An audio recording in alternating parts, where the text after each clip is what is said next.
ये 2-3 दिन पहले राजा जनक और अष्टावक्र जी के बारे में हम बात कर रहे थे। और उसमें वो बात आई थी कि जनक जी के पास अ, कोई साधक गया और जनक ने उनके हाथ में एक कप रखा, उसको दूध से भरा और बोला कि मेरे पूरे महल का चक्कर लगाओ। और उस समय वहाँ महल में कहीं संगीत चल रहा था, कहीं डांस चल रहा था।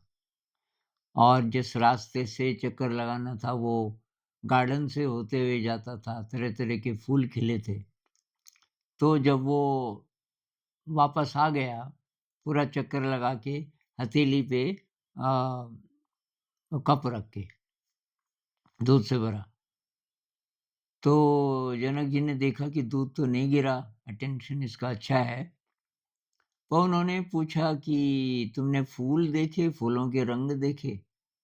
उसने कहा नहीं जी, वो तो मेरा तो सारा ध्यान ये कप की तरफ था। कि संगीत तो सुना होगा कि कुछ-कुछ आवाज़ शायद आई मन में पर मेरा तो इधर ही था ध्यान। डांस भी नहीं देखा होगा कि नहीं, कि फिर आधा ही आप सीख पाए। आपकी साधना अभी आधी-आधी हो गई, आधा और सीख के आओ अपने गुरुजी से। तो उसने कहा कि थोड़ा और समझाइए कि भई जब दोनों तरफ अटेंशन हो, एक ही तरफ नहीं। तो कुछ ऐसा ही गुरजेफ जी बोलते थे। गुरजेफ बोलते थे कि double arrow, double headed arrow of consciousness या कह लो अटेंशन। आपका जो अटेंशन है, वो ऐसा तीर होना चाहिए जिसके दोनों तरफ हेड है। या यूँ कह लीजिए कि अवेयरनेस ऐसी हो कि अंदर की तरफ भी और बाहर की तरफ भी। जैसे आप कोई काम कर रहे हो, काम की तरफ पूरा ध्यान, लेकिन काम करने वाले की तरफ भी पूरा ध्यान, दोनों तरफ। इसको कोई लोग डिवाइडेड अटेंशन भी बोल देते हैं। डिवाइडेड का मतलब ये नहीं अ, कि उसमें कमी आ गई। डिवाइडेड का मतलब है कि एक ही तरफ नहीं है, दोनों तरफ है। तो एक भाई साहब ने बोला है कि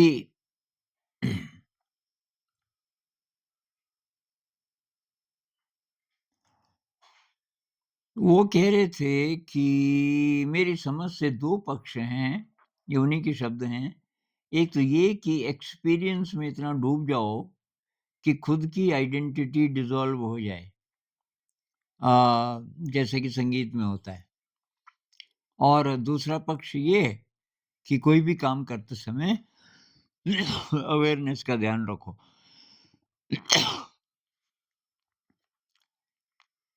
और कि इसमें कोई प्रैक्टिकल टिप्स दीजिए।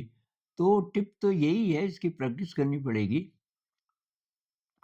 कि आप रोटी बना रहे हो, तो आपका ध्यान रोटी की तरफ तो है ही, लेकिन बनाने वाले की तरफ भी। आप अपनी बॉडी को भी महसूस कर रहे हो, मसल्स को महसूस कर रहे हो और उससे भी ज़्यादा मन को महसूस कर रहे हो। तो यही विपश्यना में भी है ना, संपजानाति। वही बुद्ध जो कहते हैं कि सम्यक रूप से जानते रहो अपने आप को, अपने शुरुआत तो शरीर से करते हैं, साँस से करते हैं। साँस और शरीर के प्रति अवेयरनेस पे प्रैक्टिस होते-होते मन मन में क्या चल रहा है, उसकी भी अवेयरनेस कुछ भी करते हुए।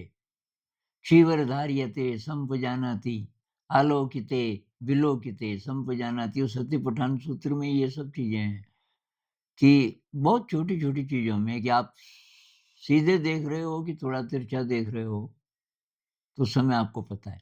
दृश्य का भी पता है और देखने वाले का भी पता है। इसको कुछ लोग और ढंग से भी बोलते हैं कि देखने वाले को देखते हुए महसूस करो। देखने वाले को मतलब खुद को देखते हुए, दृश्य को ध्यान से देखते हुए महसूस करो।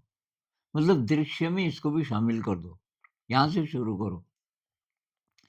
आप किसी दृश्य को देख रहे हो, यहाँ से शुरू करो। ये जो देख रहा है, इसका आपको इस समय बोध है कि हाँ, ये है, मुझे अपना शरीर महसूस हो रहा है। अच्छा, आप ध्यान से देखो, थोड़ी देर चुप हो जाओ। मन को भी देख रहे हो, तो दृश्य के साथ आप मन को भी देख रहे हो, तो यही है, अंदर का जगत और बाहर का जगत। और कुछ भी काम करते हुए, कुछ भी काम कर अब संगीत को आप शरीर में सुनो। संगीत में हम जो डूब जाते हैं, मतलब बहुत ज़्यादा मज़ा आ रहा है, लेकिन उसके साथ भी शरीर की अवेयरनेस तो रह सकती है ना। वो शरीर मज़ा आता है, कहाँ पे आता है? ये शरीर में कुछ होता है, संवेदना होती है। जब-जब हमें मज़ा आता है, तो मन ही मन में नहीं आता। उसका शरीर पे असर होता है। शरीर रोमांचित हो जाता है बहुत बार। तो ये संगीत में जो-जो होता है, उसको भी हम शरीर में महसूस कर सकते हैं। और संगीत ध्यान से अगर हम सुन रहे हैं या बजा रहे हैं, तो मन में तो और कुछ नहीं चल रहा होगा शायद। फिर भी मन की भी अवेयरनेस, शरीर की भी अवेयरनेस, मन की भी अवेयरनेस, ये आसान नहीं है। ये भाई साहब ने इसको बोला ज़ेन इन डेली लिविंग। अ, तो एक ज़ेन साधु के पास कि कोई गया, 3 दिन रहा, उसने देखा ही नहीं ज़ेन साधु को ध्यान करते हुए, मतलब बैठ के ध्यान करते हुए। तीसरे दिन उन्होंने पूछा, "आप ध्यान भी करते हो?" "क्या आपका मतलब?" "कि आपको मैंने बैठे हुए नहीं देखा, ध्यान जैसे करते हैं ना, बैठ जाते हैं आँखें बंद करके, कि पहले तो मैं करता था बहुत, कि फिर अब यार कि मेरा मन ही नहीं भटकता। अब मैं खाना बना रहा हूँ, तो खाना बना रहा हूँ, आग जला रहा हूँ, तो आग जला रहा हूँ, मन में कुछ आता ही नहीं।" तो मन ऐसा हो गया अब कि वो साइलेंट रहता है। तो मेरे ख्याल से ऐसे लोग उस साइलेंस के साथ रहते हैं। काम सब करते हैं, लेकिन उस काम को करने में कहीं भी कोई व्यवधान, मन एकदम शांत है। शांत मन बहुत पावरफुल होता है। इसलिए वो जो भी करेंगे, वो बाएँ हाथ का खेल हो जाता है। मतलब बहुत आसान। कुछ भी मुश्किल से मुश्किल काम वो बहुत आसानी से कर लेंगे, क्योंकि उनके अंदर बाउंडलेस एनर्जी है। एनर्जी कहाँ से आई? क्योंकि मन शांत है। तो ये जो डबल एरो अटेंशन है, इसमें गुरुजीएफ यही बोल रहे हैं, उनकी बहुत सारी एक्सरसाइज़ेज़ होती थी कि इसको कैसे डेवलप करें। लेकिन मुख्य बात यही है। इसी को सेल्फ रिमेंबरिंग भी बोलते थे गुरुजीएफ। सेल्फ रिमेंबरिंग मतलब अपने आप को याद रखो, करने वाले को। करने वाला कौन है, वो महसूस हो रहा है आपको।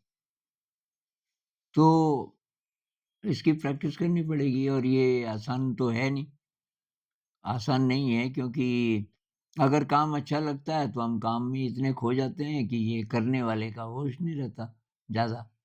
क्योंकि बाद में कोई पूछे, आपके अंदर कोई विचार आया था, तो अगर अवेयरनेस रही होगी काफ़ी, तो तभी बोल पाएगा कोई। तो इसका अभ्यास करना है, इसमें कोई और प्रश्न उठेंगे तो तब और इस पे बात करेंगे। नमस्कार।